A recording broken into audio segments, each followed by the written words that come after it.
믿어지십니까? 지금 보시는 이곳이 바로 우리 국토라는 사실이. 불과 50년 전 우리 땅은 온통 민둥산 천지였습니다.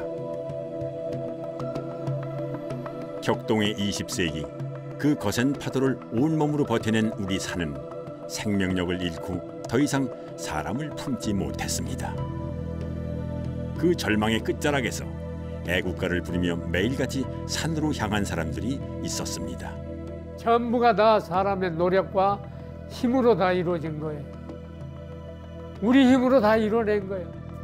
우리 손으로 산을 되살린 역사, 그 자랑스러운 기록을 되짚어 봅니다. 20세기 초 한반도는 그야말로 풍전등화. 대한제국의 구구는 바람 앞의 촛불처럼 위태로웠습니다. 나라가 밑부리채 흔들리던 그때 어떤 것도 일제의 소나기를 피해갈 수 없었습니다. 수천 년 쌓아온 전통 지식은 전근대 비과학이라는 오명을 쓰고 버려졌습니다. 우리 산에 관한 연구도 마찬가지였습니다. 우리나라의 산지는 종래 그 구조의 검사가 정확치 못하여 산맥의 논이 태반 오차를 면치 못하고 있으므로 이 책은 일본의 전문대가인 아스 쇼에이의 지리를 채용하여 산맥을 개정하노라. 당시 지리 교과서 고등수학 대한지지의 서문. 여기서 채용한다는 야스 쇼에이의 지리는 그의 스승 고토 분지로가 제시한 산맥 이론이었습니다. 고토 분지로를 위시로 한 일본인 학자들이 우리나라 지리인식 체계를 근본적으로 바꿔놨습니다. 그것이 지금 우리가 쓰고 있는 태백산맥, 소백산맥, 노령산맥, 차량산맥 이런 산맥 개념들이거든요. 우리 산의 대명사로 여겨지던 태백산맥. 그것은 사실 20세기 초 일본 지리학자 고토 분지로가 붙인 이름이었습니다. 그는 14개월간 6,000km를 오가며 한반도의 지지를 면밀히 조사했습니다. 그는 왜 이토록 우리 땅을 알려고 했을까요? 1876년 강화도 수호조약 이후에 가장 심혈을 기울였던 작업은 조선의 지리 그리고 지형에 대한 파악이었습니다. 그래서 비밀 장교들을 파견해서 당시 조선의 지도를 그리는데 굉장히 심혈을 기울였고 뿐만 아니라 땅속의 지질적인 측면에도 관심을 가졌고요.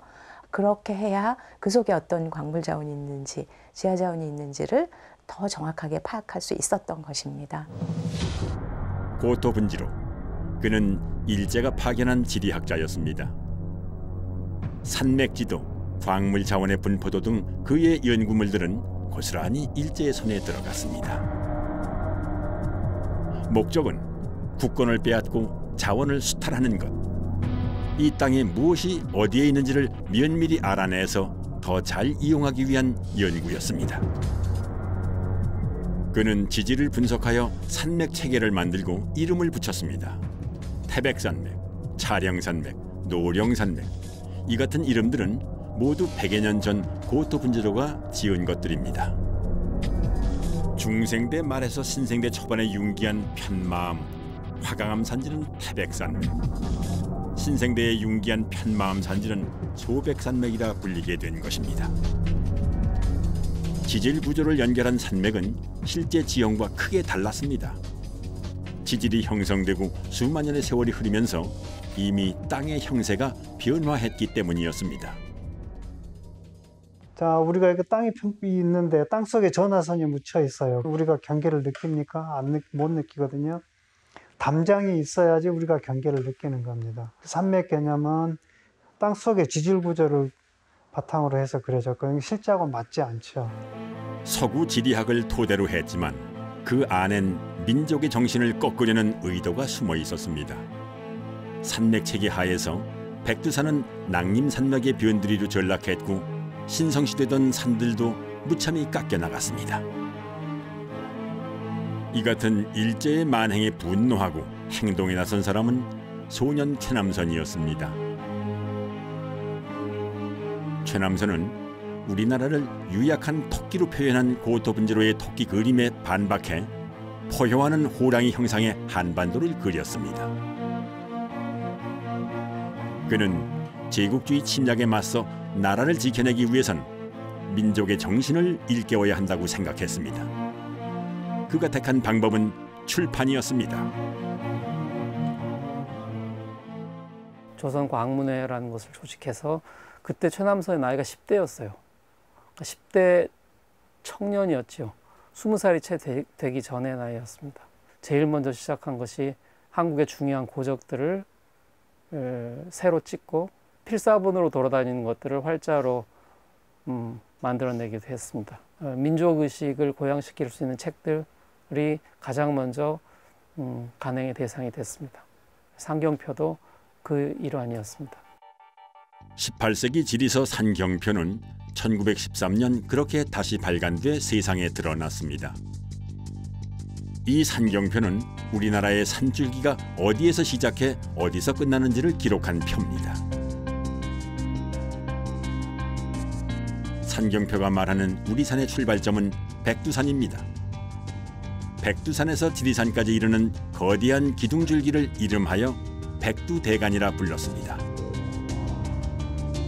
여기서 가지가 뻗어나와 한 개의 정간, 13개의 정맥으로 나뉘고 정맥에서 또 잔가지가 나와 지맥이 되어 전국으로 뻗어갑니다.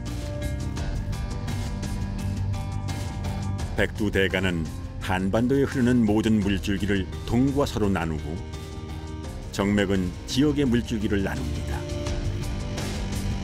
정맥과 정맥 사이 골짜기로 하나의 권역이 만들어지고 그곳에 물줄기가 흐릅니다. 이 때문에 정맥의 이름은 강을 중심으로 붙여졌습니다. 가령 한강 북쪽 산줄기가 한북정맥이라면 남쪽 산줄기는 한남정맥이 되는 것입니다. 산경표는 산과 물, 사람의 유기적 관계를 설명해주고 있습니다. 전통지리 인식 체계 중에 가장 중요한 측면은 자연을 생명체로 보는 인식입니다. 백두산이 머리가 되고 백두대간이 등뼈가 되고 정간과 정맥은 골격, 뼈가 된다고 생각을 했습니다. 그리고 하천이 혈맥과 같고요.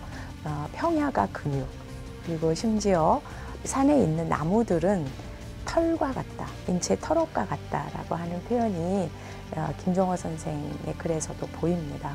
사람과 거의 동일시되는, 사람과 함께하는 그런 생명체로서 인식을 했던 것입니다. 그래서 산경표는 산들의 위계를 족보처럼 표현했습니다. 백두산이 시조 할아버지라면 지리산은 123세손, 맨 마지막 광양의 백운산은 171세손입니다. 우리나라 산들은 모두 백두산의 자손인 셈이지. 놀라운 것은 산경표에 표현된 산줄기 체계를 그림으로 옮기면 고산자 김정호의 대동여지도와 정확하게 일치한다는 사실인데요. 대동여지도 속에 나타난 산봉우리는 모두 3,000여 개. 특히 이 모든 산줄기의 시작점인 백두산은 유난히 크고 웅장하게 표현됩니다.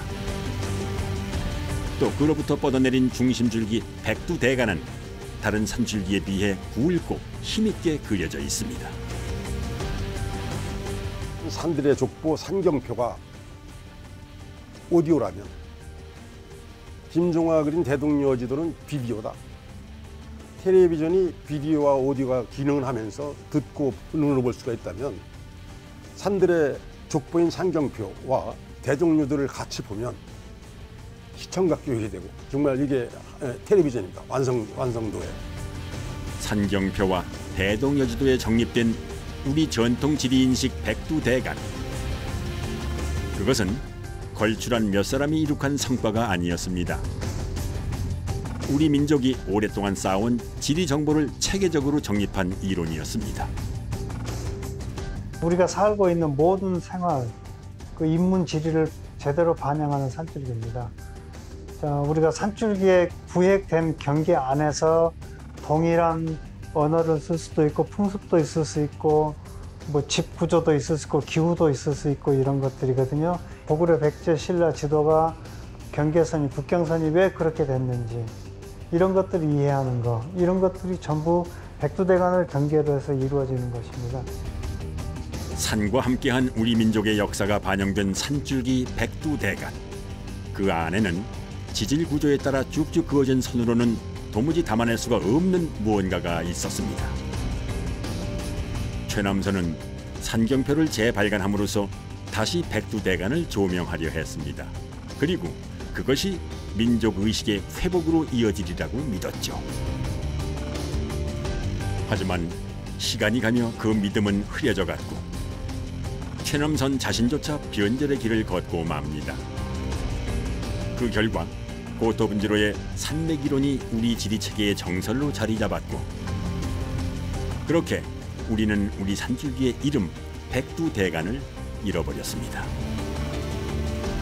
70여 년간 백두대간은 역사 속에서 완전히 자취를 감추고 사람들의 기억에서 사라졌습니다. 그 무렵 우리 산에는 또 하나의 거대한 재앙이 닥칩니다. 조선 후기부터 점점 줄어들던 산림에 외세의 톱날이 놓이기 시작한 겁니다. 자원조사라는 명목하에 전국의 산림 자원을 조사를 했어요. 그래가지고 가장 목재가 많은 압록강, 두만강변의 그 잣나무 원시림을 마구 벌채해가지고 뗏목의 형태로 끄집어내서 이것을 만주건설에 썼습니다. 일제는 기다렸다는 듯이 전국 산지를 헤집었습니다. 산림 철도를 만들어 아름드리 나무들을 베어내 가져갔습니다. 금수강산이란 말이 무색하게 우리 산림은 급속도로 파괴되었습니다. 지금처럼 나무를 심어가지고 육성해서 벌채를 하게 된다라면은 이렇게까지 큰 수입을 얻을 수 없었겠죠. 근데 그 당시에는 압록강, 두만강 지역의 우량한 천연림을 벌채만 하면 소득을 얻을 수 있었기 때문에 연간 64%의 흑자를 내면서 조선총독부의 재정을 확보하는데 우리나라 북부 지역의 숲이 희생되었던 것입니다. 일제강점기 35년간 빼앗긴 산림자원은 5억 세제곱미터. 현재 가치로 50조 원이 넘습니다. 나무를 베기만 하고 심지는 않았던 조선총독부의 무책임한 벌목으로 우리 산림은 빠르게 황폐화되었습니다. 한양의 주산으로 소중히 지켜지던 백악산마저 벌겋게 속살을 드러냈습니다. 일제강점기 말에 쓰인 김동인의 소설에는 당시 한반도의 산림 상태를 여실히 보여주는 표현이 등장합니다. 바로 붉은 산입니다. 김동인의 붉은 산이라는 작품은 제목 그대로 붉은 산이 조선의 강토를 상징하고 마지막에 죽으면서 부르짖는 흰옷이 동포들을 상징하는 그런 작품입니다. 붉은 산은 특히 식민지시기의 민둥상이라는 조선의 황폐함 이런 걸 상징하는 표현을 많이 쓰였습니다. 약해진 우리 산 몸체에 직격탄을 날린 것은 다름 아닌 산에서 나서 산과 함께 살아온 우리 민족 간의 전쟁이었습니다. 이 전쟁으로 인해서 산불이 많이 났어요. 또 산불뿐만 아니라 전쟁 물자로 많이 이용을 했어요. 나무를 베가지고 요사이 말하는 무법천지가 된 거죠.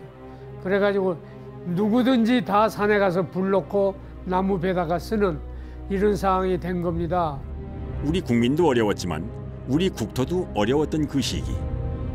전쟁의 청포가 멈추고 남겨진 국토의 민낯은 참혹했습니다. 3년 동안의 한국전쟁이 이루어지게 되면서 우리나라 역사상 가장 황폐된 숲을 갖게 됩니다. 통계적으로 1헥타르 평균 인목 축적이 5.6 입방미터밖에 안 됩니다. 그러니까 100m 곱하기 100m의 땅에 우리가 흔히 볼 수 있는 나무가 5그루 정도밖에 없었다고 생각하면 될 정도로 아주 황폐한 그런 모습을 갖게 되는 겁니다. 1969년 UN 보고서에는 한국 산림의 황폐가 너무나 심각해서 도저히 수습할 수 없다는 분석이 나왔습니다. 당시 이 땅은 전 국토가 사막이 되어가고 있었습니다.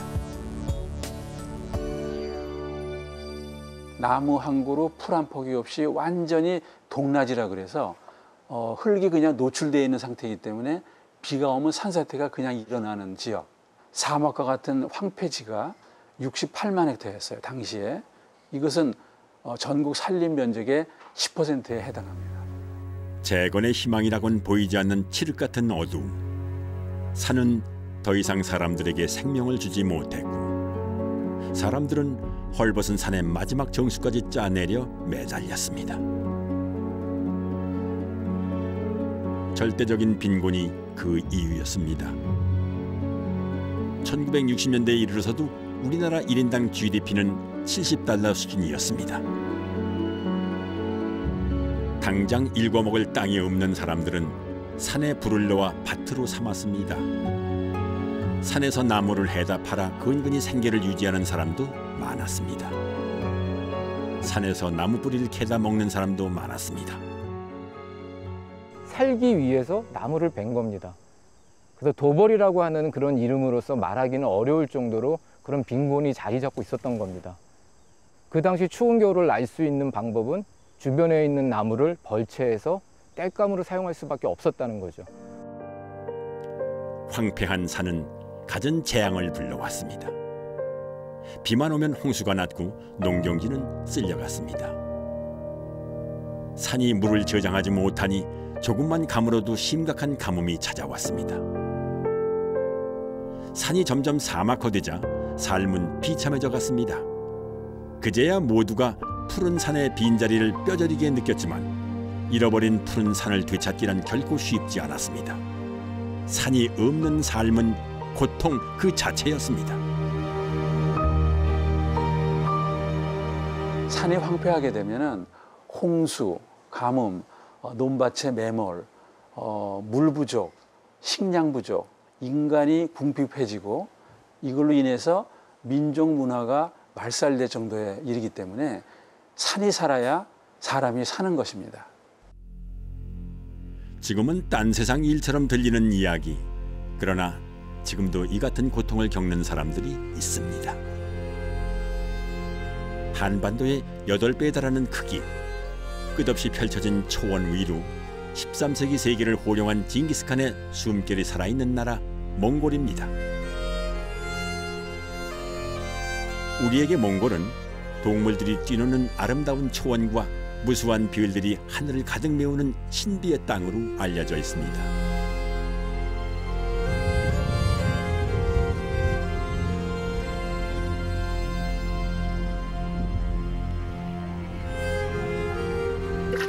오래전부터 몽골인들은 유목생활을 하며 살아왔습니다. 지금도 인구의 절반이 유목민입니다. 나머지 절반은 도시에서 정착 생활을 하고 있습니다. 대표적인 도시가 이곳 수도 울란바토르입니다.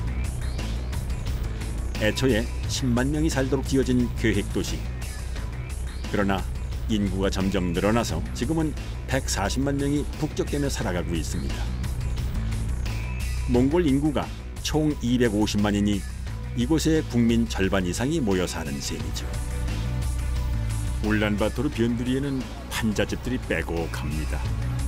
도시 면적엔 한계가 있는데 유목 생활을 접고 도시로 오는 사람들이 점점 늘어나고 있기 때문입니다.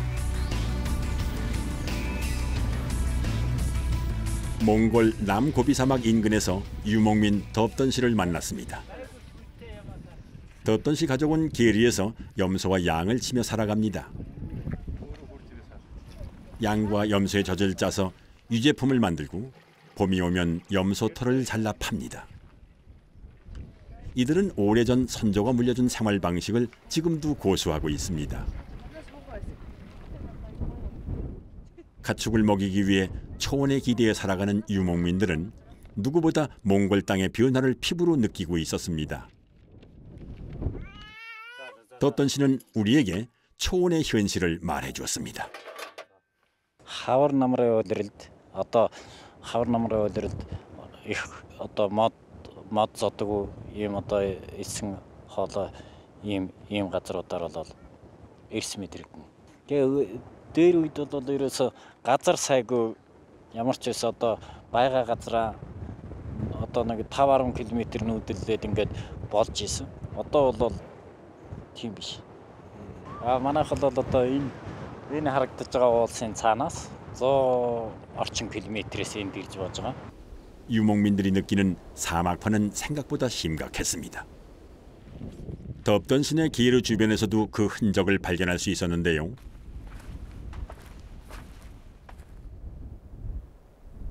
지평선 위 덩그러니 놓인 크고 작은 언덕. 이 언덕을 만든 것은 하르막이라는 작은 나무입니다. 다른 풀과 나무는 말라 사라지고 생존력이 강한 하르막만 남았습니다.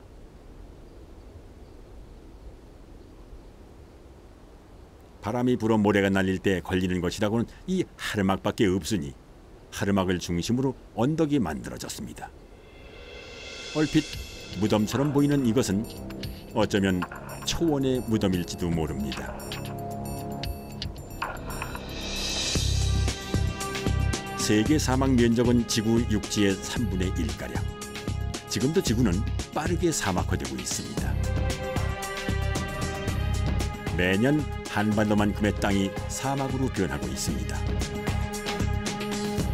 그 중에서도 몽골은 국토 면적의 90%가 사막화 위험에 놓여 있습니다. 몽골의 초원은 점점 역사 속으로 뒷걸음질 치고 있었습니다.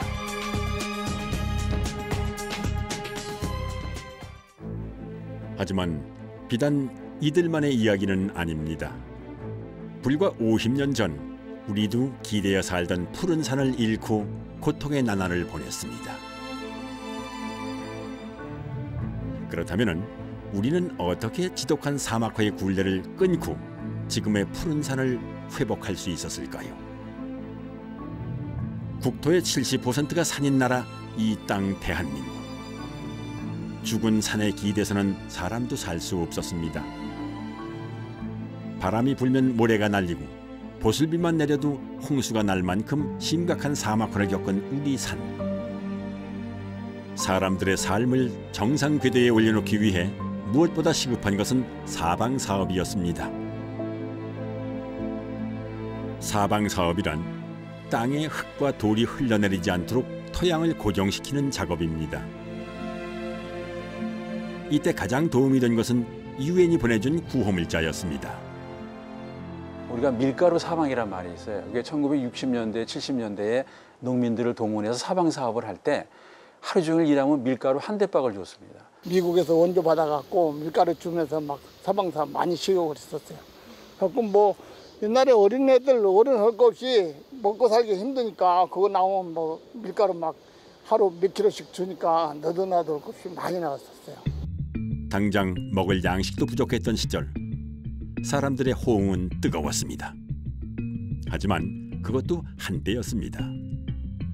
나무를 심어놓고 관리는 하지 않았기 때문에 나무는 금세 시들거나 아궁이로 들어갔습니다.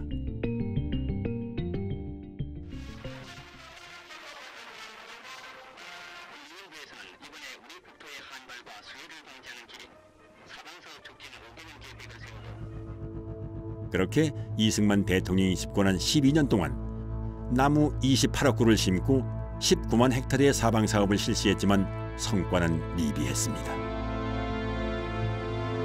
한국전쟁 직후보다는 상황이 나아졌지만 나무의 양은 지금의 10분의 1에도 못 미쳤습니다.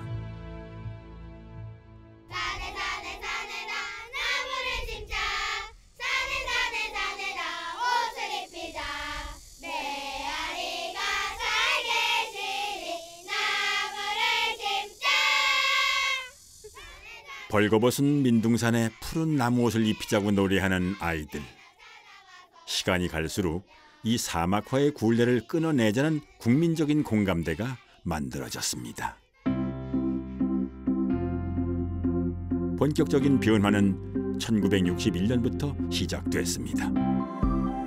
1961년 5월에 들어선 박정희 정권은 도보를 5대 사회약 중의 하나로 규정했습니다. 암암리에 이루어지던 도보를 근절해서 산림 회복의 기반을 다지려 한 겁니다. 그해 12월에는 산림법이 제정되면서 산림 관리 정책이 만들어지고 시행되기 시작했습니다. 좀 늦은 감이 없지 않죠. 1961년도에 만들어진 산림법에 의해서 산림 보호도 할 수 있었고, 산림을 다시 만드는데 산주들이라든지 지역 주민들이 열심히 나무를 심고 가꿀 수 있는 법적인 지원 체제가 가능했습니다. 하지만 사람들의 생활 방식은 여전했습니다. 사람들은 나무로 밥을 짓고 방을 데웠습니다. 우선 가장 중요한 장애물은 연료 문제입니다. 연료가 해결이 안 되면 농민들이 수시로 산에 가서 나무를 잘라오기 때문에 연료 해결 없이는 산림 녹화나 산림 보호는 되질 않죠. 이를 해결하기 위해 정부는 신전이 땔감만을 위한 연료림을 조성합니다. 뿌리를 내려야 할 나무가 무분별하게 땔감으로 쓰이는 걸 막기 위해 화력이 좋고 빨리 자라는 땔감용 나무를 따로 마련한 겁니다. 한편으론 나무를 떼는 생활 방식 자체를 단계적으로 바꿔나갔습니다. 연탄을 만들어서 보급하기 시작한 것입니다. 1950년대 말부터 대도시에는 임산연료를 반입하지 못하도록 했습니다. 연탄을 이용해서 가정용 연료를 보급할 수 있도록 했고요. 60년대가 되면은 중소도시로까지 확장되게 됩니다. 1967년에는 산림청이 신설됐고 국립공원 제도가 도입돼 전국 각지의 산을 보호하고 관리하기 시작했습니다. 이를 기반으로 70년대에 들어서면서 산림 녹화 사업은 급물살을 탔습니다.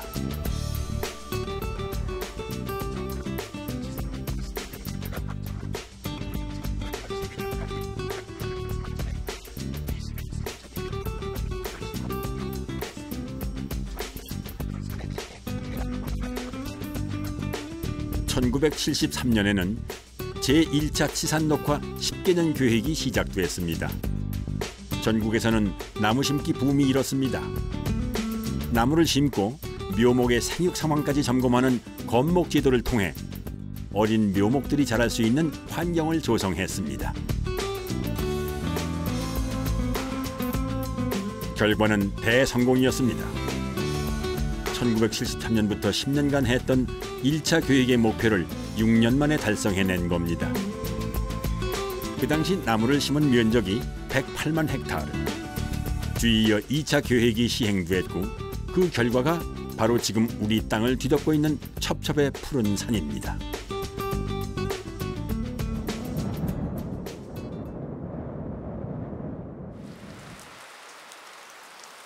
비가 옵니다. 1973년 이전에는 이 정도 비만 와도 주민들의 마음은 무너져 내렸을 겁니다.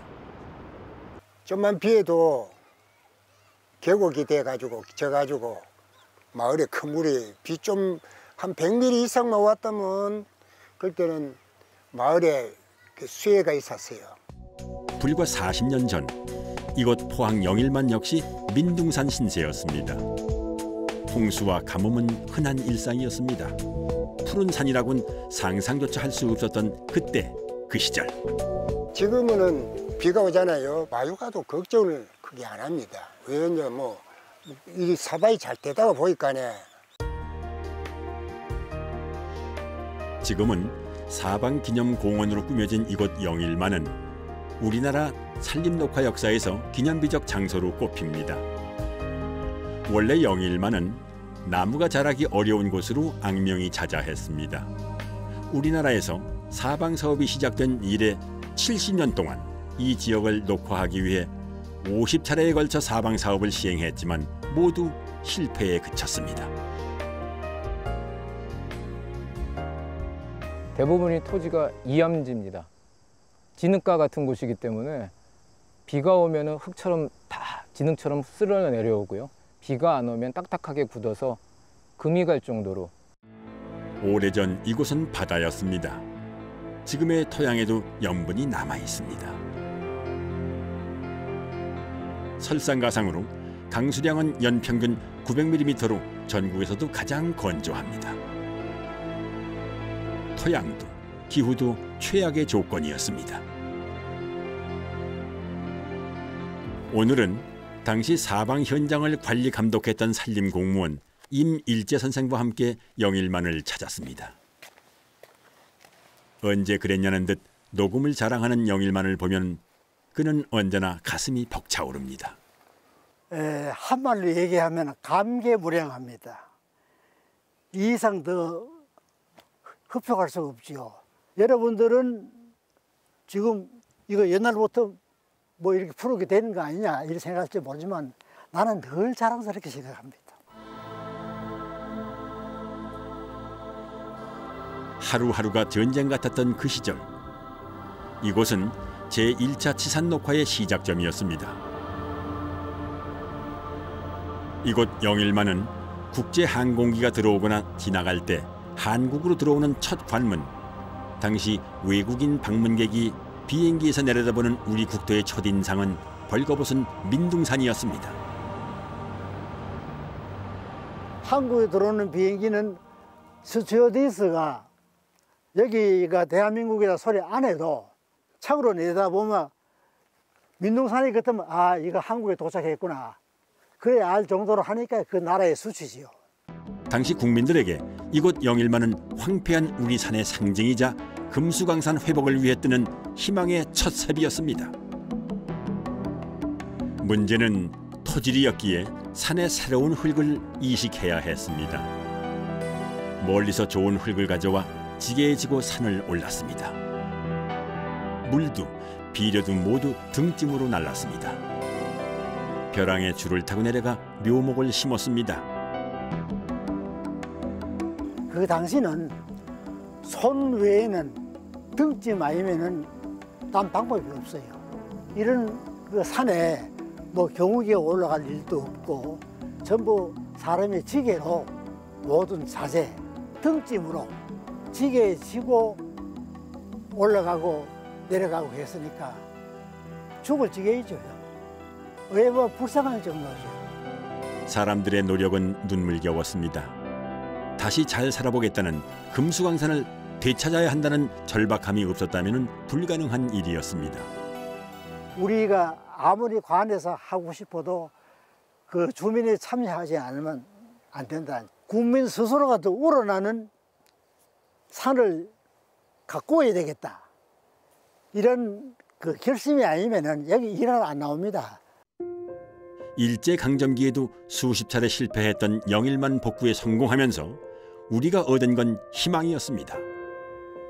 우리 손으로 일궈낸 영일만의 기적은 금수강산 부활의 신호탄이었습니다. 국가에서 적극적으로 녹화를 추진했지만 구석구석 많은 산들을 다 관리하기엔 역부족이었습니다.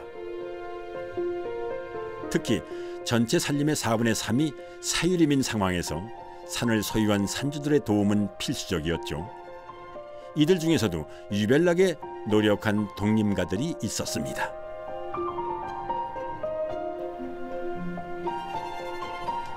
김기훈 회장은 대표적인 1세대 독림가입니다. 올해로 97세. 100세를 눈앞에 둔 김기훈 회장은 건장한 중년 시절부터 오늘에 이르기까지 50년간 조림에 매달렸습니다.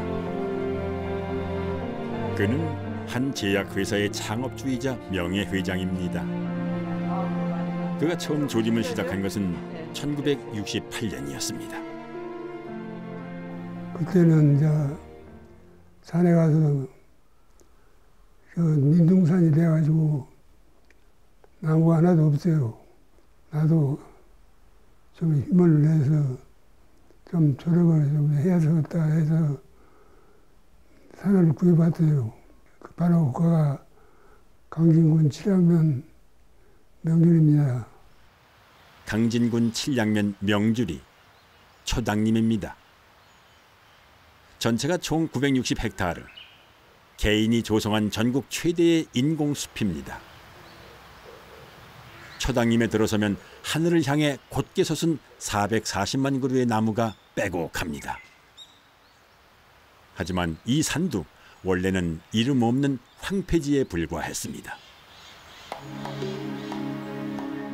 마른 땅에서 푸른 숲의 미래를 그리며 조림에 뛰어든 김 회장.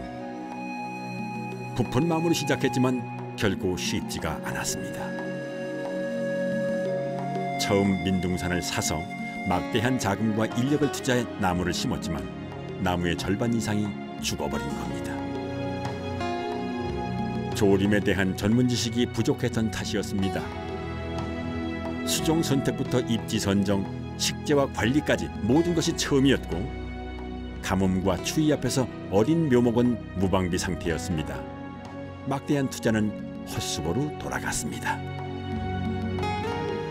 68년도라면 이제 우리나라 산림 행정이 막 태동되던 시기라 임업에 대한 정보도 그렇게 많지 않을 때 임업에 대한 정보를 개인이 습득을 해가면서 나무를 심었거든요.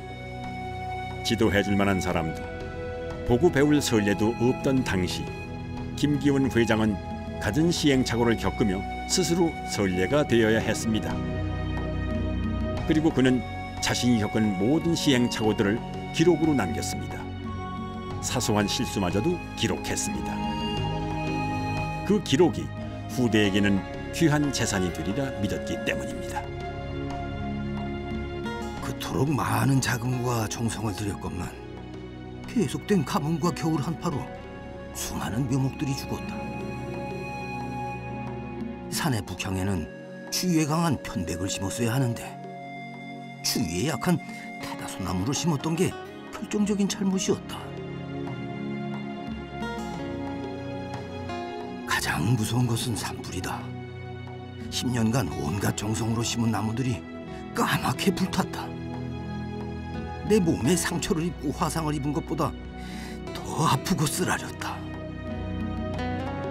보통 사람들로서는 도무지 이해할 수 없을 만큼 끝없는 헌신과 강한 집념이었습니다. 태풍 불어가지고 이 나무가 쓰러지고 있는 상황에 나무를 뚫고 들어오셨는데 보통 저희 같으면 나무가 쓰러졌으니까 굉장히 가슴 아프고 이걸 어떻게 처리하나 머리가 아플 저기에 자 이제 또 다시 나무를 심자 배고 사람들이 보면 미친 사람이라고 그러고 그 이해해 주는 사람은 그렇게 많지 않거든요. 심었던 나무가 쓰러지면 더 좋은 품종의 나무를 찾아 심고 또 심었습니다. 막대한 돈을 산에 쏟아부은 김 회장을 사람들은 바보 회장님이라고 불렀습니다. 스스로도 뭐 본인이 바보니까 조림을 하셨다고 그런 말씀을 하셨는데 저런 분들이 계셨으니까 우리나라가 지금 녹화가 된 거고 일반 젊은 사람들은 그냥 가만히 앉아서 녹화가 된 것처럼 생각하는데 그거는 그런 것은 아닙니다. 바보처럼 나무에 관한 일이라면 손익을 따지지 않았던 50년의 세월. 피땀으로 심은 나무는 빼곡한 숲을 이루었습니다. 시간이 흐르면서 단순히 잘 자라기만 하는 나무가 아니라 목재 가치가 뛰어난 품종을 찾아 심었던 그의 고집도 인정을 받기 시작했습니다. 1960년대 후반에 산림청이 개발한 백합나무를 초기에 많이 심으셨어요. 그 20년 후에 보니까 곧게 자라고 목재 가치가 굉장히 좋다는 것을 산림청이 뒤늦게 발견해가지고 지금 산림청에서 가장 권장하는 조림 주종이 백합나무인데 김기훈 선생님의 공로가 굉장히 크다고 할 수 있겠습니다. 한편 당시 작업에 참여했던 주민들은 그를 어떻게 기억하고 있을까요? 사람들은 김 회장을 또렷이 기억하고 있었습니다. 지금 저 초장님, 그 회장님이 그때 회장님이 지금 젊었을 때지. 그때는 지금 그 양반이 지금 90 몇 살인가 다 하셨다 하더만 그 양반이 아마 40대 초반이나 됐을 거예요. 거기 가면은 그 회장님이 직접 댕기서로 고생한다고 참 그 양반 좋은 양반이 아주. 회장님이 그 흉마로 댕기면 그거 와갖고 직접 저택 와갖고 우리들한테 뭐 고생한다고 그래. 이렇게. 그의 열정은 행동으로 드러났고 주민들에게 전해졌습니다. 울창한 숲으로 봐서는 1등 공신이 대한민국 1등 공신. 그 크나큰 면적을 다 그렇게 녹화를 해갖고 그렇게 울창한 숲을 만들어놨으니. 지금의 초당임을 조성하기까지 들어간 자금은 최소 200억 원. 기업의 후원이나 국가의 지원이 아니라 전부 김 회장의 사비였습니다. 김 회장의 호 초당에서 이름을 딴 초당님은 그의 삶이 맺은 결실입니다. 눈앞의 이익을 과감히 포기하고 미래 세대를 위했던 그의 진심은 푸른 산이 되어 돌아왔습니다. 내가 오직 꿈꾸는 것은 푸른 산이요, 푸른 국토요, 아름다운 금수강산이요, 미래의 국가재산이지 내 생전의 돈은 아니었다. 이제 우리에게는 너무나 익숙해진 푸른 산. 누군가는 흔해 빠진 풍경이라 치부할지도 모릅니다. 하지만 이 푸르름을 일궈내기 위해 자신의 평생을 바친 사람들이 있었습니다.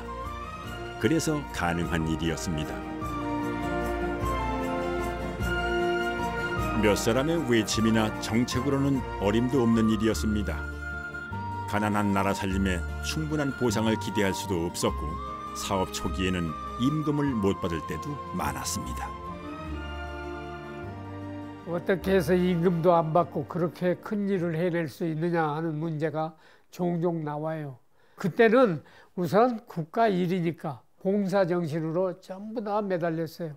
진짜 애국가를 부르면 산으로 가자 하는 사람들이 인건비 받으려고 그러겠습니까? 그건 인건비하고는 아무 상관없어요. 진짜 눈물 어린 정성이었습니다. 아무것도 모르는 사람들이 용기와 힘과 노력을 가지고 그렇게 이루어낸 겁니다. 산의 구석구석, 나무 한 그루 풀 한 포기, 흙 한 줌까지 거저 얻어진 것은 하나도 없었습니다. 산을 사랑한 우리 국민들이 직접 두 손과 두 발로 일구어낸 피땀의 결실입니다.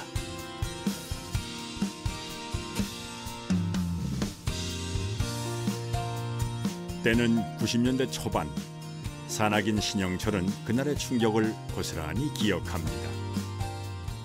태백산맥 동계종주란 남난희 씨가 전화가 왔어요.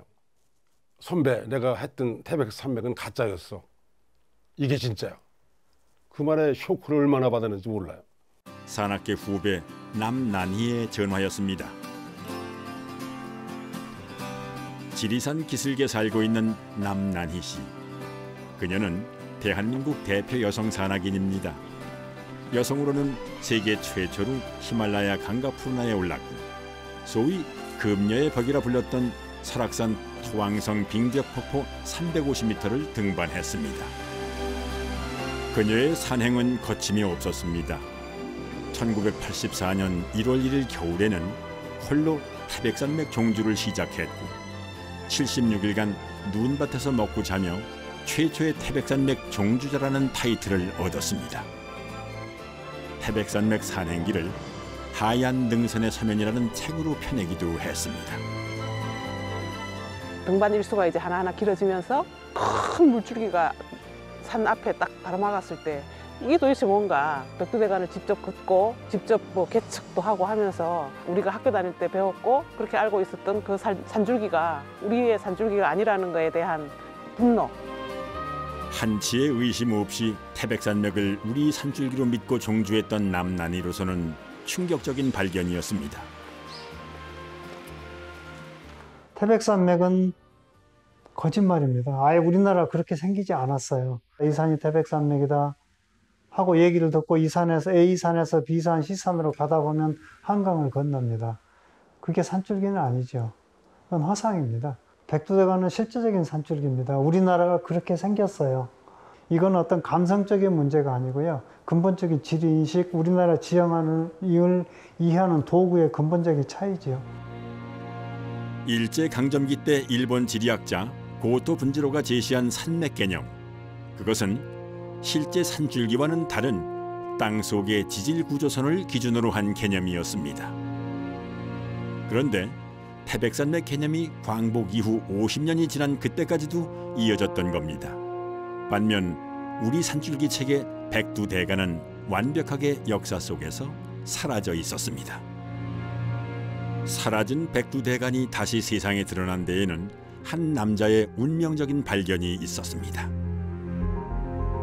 때는 1980년 서울 인사동 한 고서점에서 나올 줄 모르는 이 사람. 아마추어 지도 연구가 이우형입니다. 대동여지도의 제작 원리를 알아내려 수년째 애쓰던 그가 이날 발견한 것은 산경표라는 작고 얇은 책이었습니다. 산경표는 산들의 이름이 나열된 표였습니다. 그런데 그 산들의 이름을 순서대로 지도 위에 그리자 실체가 드러났습니다. 산경표는 그가 연구하던 대동여지도의 산줄기와 정확히 일치하고 있었습니다.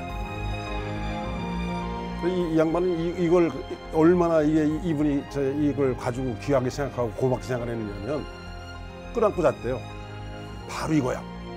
대동여지도를 있게 만든 이론서야. 산들의 족보야. 이렇게 된 거죠. 백두대간이었습니다. 그가 산경표에서 발견한 대동여지도의 기반. 70년간 역사 속에 묻혀있던 백두대간은 그렇게 운명적으로 다시 돌아왔습니다. 이우형이 세상 밖으로 꺼내놓은 산경표와 백두대간에 가장 먼저 필요한 것은 검증이었습니다. 과연 18세기에 쓰인 산경표에 나오는 이 산줄기 체계가 정확한가? 그것을 증명해야 했습니다. 이때 산악 잡지 사람과 산이 나섰습니다. 산경표에 기록된 산줄기 백두대간이 실제 우리 지형과 일치하는지 두 발로 확인하기로 한 겁니다. 우리가 집 마당에서 지붕 위가 어떻게 생겼는지도 몰라요. 하물며 산줄기를 보고 어느 쪽이 맞는지 틀린지 알 수가 없어요. 걸어가 보지만 알 수 없습니다. 근데 걸어가 보면 우리는 알게 되거든요. 남난희는 곧장 백두대간 종주에 나섰습니다. 뒤이어 산악인 권경업, 신영철, 조석필 등 전국 각지 산악인들이 대간과 정맥을 직접 확인하고자 배낭을 꾸렸습니다. 손에 든 것은 오직 지도와 나침반. 고단한 선구자의 길이었습니다. 그 어마어마한 잡목숲이고 가시덤불이고 그런데 길도 없는데 거기를 어떻게 뚫고 나가겠어요. 뭐 나무 위에도 올라가 보고 아니면 뭐 건너편 산에도 다시 가보기도 하고 뒤에 오는 사람들, 우리를 따라서 오야 될 많은 산악인들이 있기 때문에 허투루 길을 낼 수도 없는 것이고 그래야 정확한 독도를 했는데 하면서 18세기에 그려낸 이 산들의 족보가 이렇게 정확하게 맞아 들어가는가. 경이로움의 연속이었습니다. 300년 전 GPS도 없던 때 대체 어떻게 이 거대한 산줄기를 정확히 읽어냈을까? 우리 선조의 위대한 유산을 두 발로 확인하는 데서 오는 전율. 그 놀라움은 점차 사람들에게 번져갔고 전국에서 백두대간 열풍이 들불처럼 일어났습니다. 백두대간 신도라고 그럴까? 그런 분들이 뭐 자발적으로 어마어마하게 많이 생겼습니다. 그리고 많은 사람들이 이렇게 참여를 하다 보니까 오리를 잡아내기 시작해서 점점 더 정교해지고 전혀 뭐 관이나 정부의 도움 없이 우리 민간 운동 차원에서 복원이 된 거죠, 이게. 학계와 정부에서도 백두대간을 주목하기 시작했습니다. 산림청은 백두대간을 가장 먼저 도입하고 산지 관리에 적용했습니다. 태백산맥과는 달리 백두대간은 실제 그대로의 산줄기이기에 산지의 구획을 정확히 나누고 관리할 수 있었습니다. 학계에서는 백두대간에 관한 연구가 쏟아져 나왔고 2003년 국회에서는 백두대간 보호법이 통과됩니다.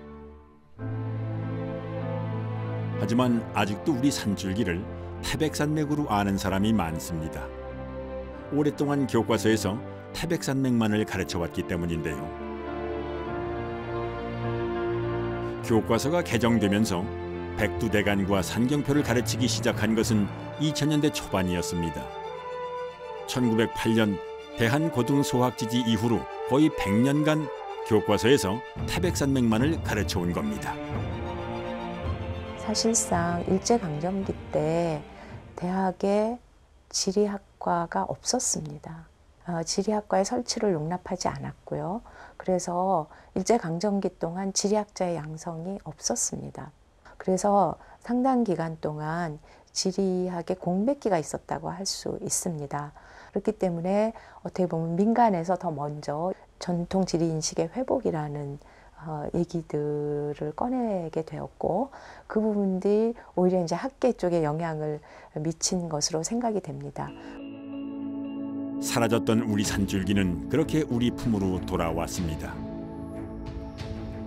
푸른 산을 복구하고 잃었던 백두대간까지 비로소 되찾게 된 겁니다. 사람들은 한국의 산에 기적이 일어났다고 말합니다. 하지만 우리의 이 푸른 산은 당연한 풍경도 마법 같은 기적도 아니었습니다. 우리 손으로 이루어낸 숭고한 결실이었습니다. 우리 전 국민이 그 주역이요 공로자였습니다. 바야흐로 산의 부활. 일제강점기 우리 민족이 산과 함께 겪은 순환의 세월. 그것을 기어이 이겨낸 우리의 자랑스러운 역사. 칠흑 같은 현실에서도 제빛을 바라지 않았던 우리 국민, 우리 민족의 저력이었습니다. 우리 산은 그렇게 우리 손으로 되살아났습니다.